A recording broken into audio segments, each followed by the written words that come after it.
أنت عندك فكرة تتناقشها، لا تشخصن القضية وكأنه عندك عداوة شخصية مع صاحب الفكرة، لا، أنت ناقش الفكرة وناقشها بأدب.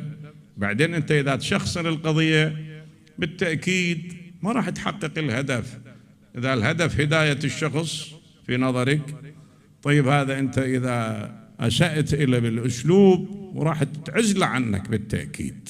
والنفس أمارة بالسوء، لما شخص أنت تتحداه في كرامته في شخصه إلى آخره قد ينتصر لذاته والعياذ بالله ويتعصب، ما لا داعي نهائيا. الله عز وجل يقول لموسى وهارون: اذهبا إلى فرعون الذي كان يتحدى الله عز وجل، اذهبا إلى فرعون إنه طغى فقولا له، الله أكبر، صدقت يا رب، فقولا له قولا لين